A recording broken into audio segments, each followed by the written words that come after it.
Face à la volatilité des marchés mondiaux, le Vietnam renforce sa gouvernance énergétique entre régulation des prix, sécurisation de l'approvisionnement et accélération de la transition verte. Les autorités multiplient les initiatives pour garantir la disponibilité des carburants et préserver la stabilité macroéconomique. Le Courrier du Vietnam numéro 14 focalise sur ce sujet. La conclusion numéro 14 du 20 mars 2026 du Politburo vietnamien vise à garantir l'approvisionnement en carburant et à stabiliser les prix dans un contexte mondial instable, marqué notamment par les conflits au Moyen-Orient. Le texte prévoit d'abord une surveillance étroite des marchés énergétiques et l'élaboration de scénarios pour anticiper les fluctuations de l'offre, de la demande et des prix. Les autorités peuvent mobiliser divers outils fiscaux, monétaires et commerciaux pour réguler le marché. Le texte met aussi l'accent sur le renforcement des contrôles, la lutte contre la contrebande, la spéculation et la fraude et une gestion stricte des acteurs du secteur énergétique. Parallèlement, le gouvernement encourage les économies d'énergie afin de limiter les impacts sur l'économie, les entreprises et la population, tout en maintenant la stabilité macroéconomique et sociale. Les ministères concernés doivent coopérer avec des partenaires étrangers pour sécuriser les importations de carburant. Dans ce contexte, les entreprises vietnamiennes misent sur l'innovation technologique et la production durable pour réduire les coûts et assurer la sécurité des approvisionnements tout en protégeant l'environnement. Dès avril 2026, le Vietnam adopte l'essence E10, enrichie en bioéthanol, pour réduire sa dépendance aux combustibles fossiles, soutenir son agriculture et limiter les émissions polluantes dans un contexte mondial marqué par l'incertitude énergétique.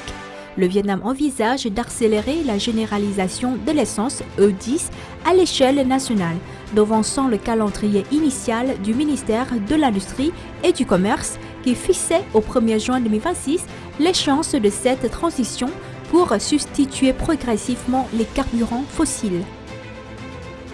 Pour les articles détaillés, procurez-vous le Courrier du Vietnam numéro 14 ou accédez au site lecourrier.vn.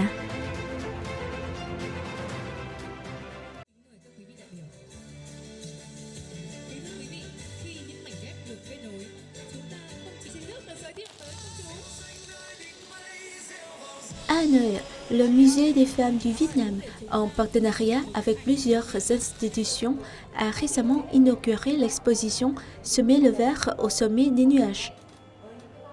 Cette exposition est le fruit d'un projet de recherche mené entre 2024 et 2025, visant à soutenir les femmes issues des minorités ethniques de la zone tampon du parc national de Hoàng Liên afin de préserver leur patrimoine, développer leurs moyens de subsistance et s'adapter au changement climatique. L'exposition s'articule autour de 3 thématiques. Au sommet des nuages, qui dépeint la vie et la culture locale, quand la nature change, mais aussi qui met en lumière les impacts du changement climatique et la capacité d'adaptation des femmes, et Semer le vert au sommet des nuages, qui ouvre des perspectives pour un avenir de tourisme durable, fondé sur les ressources propres des communautés. Cái nghiên cứu là chúng tôi gắn với đối tượng là phụ nữ tìm hiểu làm sao để xác định là phụ nữ ở đấy họ sử dụng cái tri thức bản địa. Nous étudions la manière dont les femmes mobilisent les savoirs locaux pour faire face au changement climatique, tout en maintenant leurs moyens de subsistance et en préservant leur culture. Dans le cadre du programme, une table ronde consacrée au rôle des femmes de Sapa dans la préservation du patrimoine et le développement de l'écotourisme a également été organisée afin de proposer des solutions face aux impacts du changement climatique. Par ailleurs, l'atelier Couleurs du patrimoine propose une expérience créative autour du tissage traditionnel, contribuant à la valorisation des savoir-faire culturels. L'exposition se tient jusqu'au 10 avril au Musée des femmes, au 36 rue Lý Thường Kiệt, à Hanoi.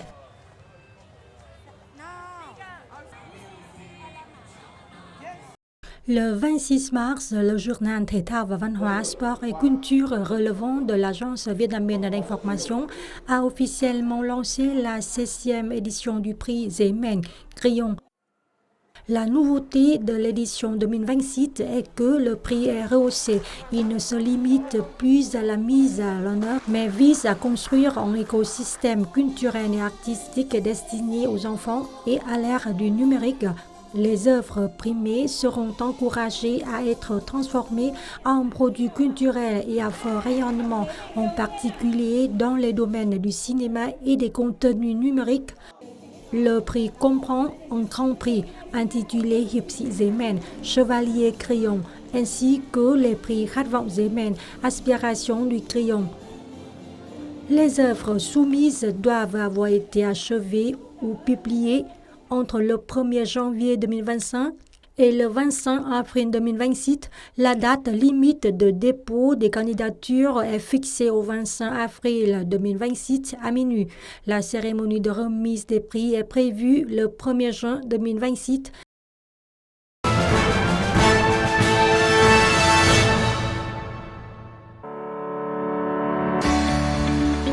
À l'ère du développement rapide des technologies numériques, la science et la technologie jouent un rôle extrêmement important dans la définition de l'avenir. Le Vietnam, avec le potentiel et les atouts d'un pays jeune et dynamique, a amorcé une transformation forte, notamment dans le domaine scientifique et technologique.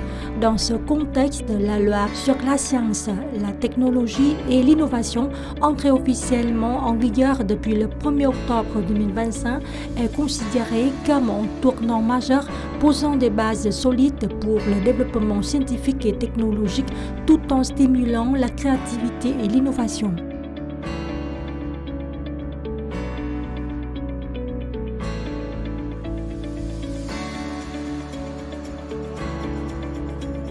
La science, la technologie et l'innovation sont devenus le principal moteur de la croissance économique mondiale. Dans les pays développés, investir dans ces domaines ne consiste pas seulement à améliorer des produits et services, mais aussi à rehausser la qualité de vie, créer de nouvelles industries et relever les grands défis sociétaux. Par exemple, les avancées dans l'intelligence artificielle, la biotechnologie ou les énergies renouvelables transforment profondément le monde. Au Vietnam, la résolution 57 fixe l'objectif de faire du pays une nation développée à revenus élevés d'ici 2045, avec un niveau avancé en sciences, technologie et l'innovation dans plusieurs secteurs clés dès 2030. Selon les estimations, l'innovation contribue à 60% de la croissance économique, la transformation numérique à 25% et la science et technologie à 15%. Dans le trio sciences et technologie, innovation, transformation numérique, l'accent principal est mis sur l'innovation. Cette dernière doit permettre à la science et à la technologie de résoudre les problèmes pratiques du Vietnam. Il est important de former un esprit d'innovation parmi toute la population afin que l'innovation devienne un mode de vie, un style de vie pour les citoyens.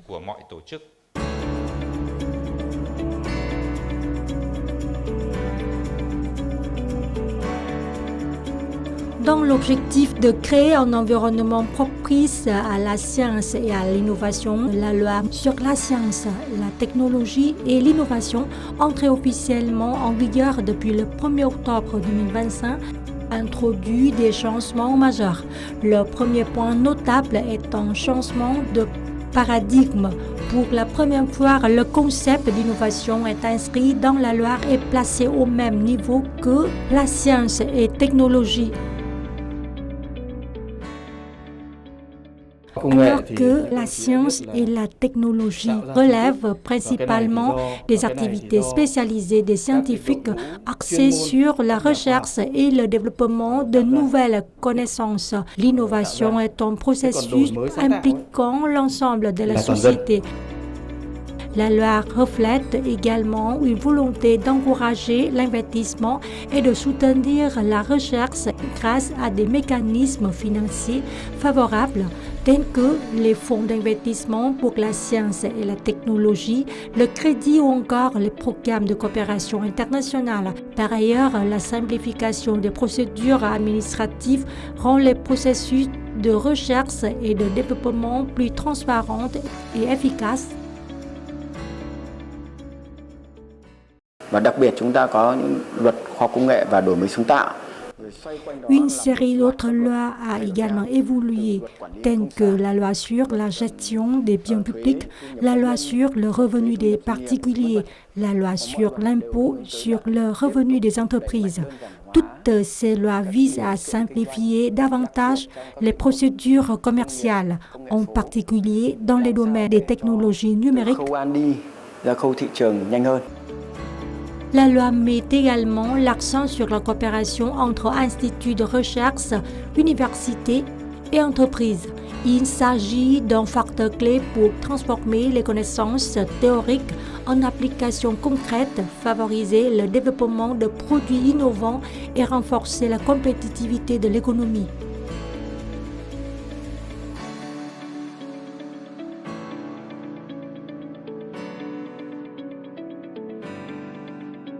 Un environnement favorable à la science et à la technologie ne dépend pas uniquement des politiques publiques, mais aussi du facteur humain.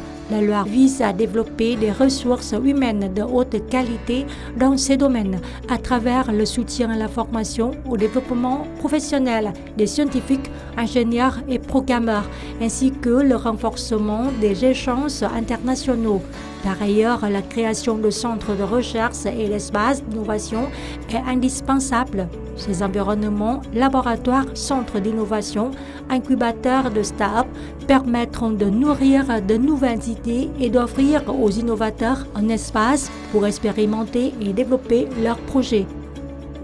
La loi établit également une orientation claire, passer d'un pays principalement utilisateur de technologies à un pays maîtrisant des technologies stratégiques ayant un fort impact sur la croissance économique et la sécurité nationale. Les investisseurs publics seront ciblés et prioriseront ces technologies clés confiées à des entreprises et organisations compétentes et crédibles.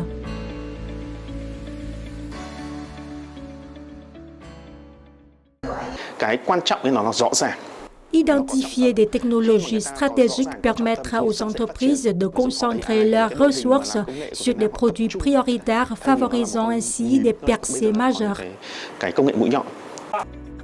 Malgré ces avancées, plusieurs défis subsistent. La protection de la propriété intellectuelle, notamment dans un contexte d'intégration internationale, demeure un enjeu majeur. Il est essentiel de garantir les droits des scientifiques et des entreprises afin de protéger leurs innovations. De plus, l'accès au financement reste difficile pour de nombreux projets, en particulier les start-up, nécessitant des politiques de soutien supplémentaires. Chúng ta phải kiên trì thực hiện nhiều giải pháp đồng bộ, tiếp tục hoàn thiện thể chế và môi trường đổi mới sáng tạo Việt Nam. Chúng ta cần tháo gỡ rào cản về pháp luật, cơ chế tài chính, sở hữu trí tuệ, khuyến khích mạnh mẽ doanh nghiệp đầu tư cho R&D và ứng dụng công nghệ mới. Avec l'entrée en vigueur de cette loi, le Vietnam se rapproche de son objectif de construire un environnement scientifique et technologique dynamique et innovant, où les idées peuvent se développer, être appliquées concrètement et bénéficier à l'ensemble de la société. Si des bases solides sont établies en termes de politique de ressources humaines et d'écosystèmes d'innovation, l'avenir scientifique et technologique du Vietnam s'annonce prometteur, contribuant au développement du pays à l'ère de l'industrie 4.0.